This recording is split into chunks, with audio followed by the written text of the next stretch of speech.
रे झगड़ुआ रे, अरे अपना माल खातिर गिफ्ट लाइल बानी रे। का लाइल बानी रे? भाई देख न, तू देख न। अरे साला ई तो चोली के ढाकना हौ रे। अरे बुर्बक बड़ा कर, तोरा नहीं क्या पता यह ना नया साल के नया गिफ्ट बा। चल ठीक है बा, चल तो बुरा से पूछ ले अपना माल खातिर का लाइल बाटे रे। हाँ चल चल। अरे भूरा, अरे तू अपना माल के कथी गिफ्ट देबे रही रे? भाग साला, साले के नाई इहमा हमर माल छोड़ के भाग गइल बा, तोरा गिफ्ट के लागत का भइल बानी? ले है सुन।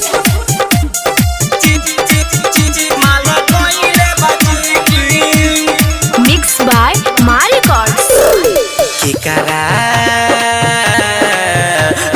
केकरा के दी हम गिफ्टिंग की माल कोइले बाजी की माल कोइले बाजी। नया साल,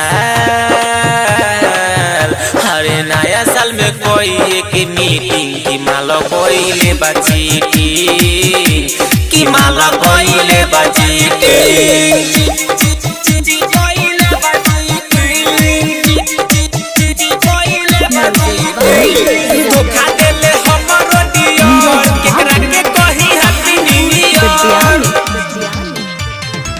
इहे तो रहे ओकर च्वाइस, करते रहे फरमाइश।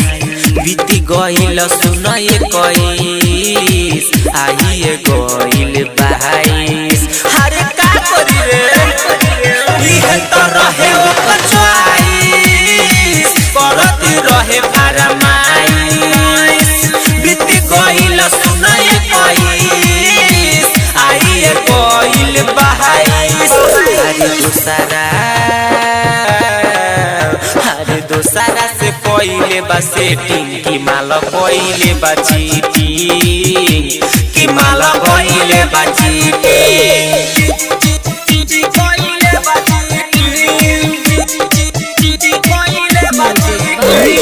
धोखा देले हमरो डियर, केकरा के कही हैप्पी न्यू ईयर। सुन न मुन्ना विकास, रहे उ दिलावा के पास।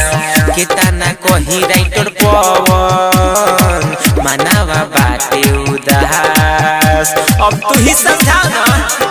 सुन न के विकास, रहे उ दिलावा के पास। केतना कही सिकिनर, मनावा बाटे उदास।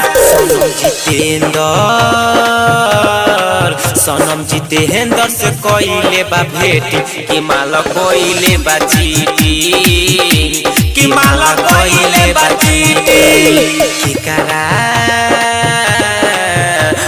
केकरा के दी हम गिफ्टिंग की माल कोइले बा चीटी की माल कोइले बा चीटी।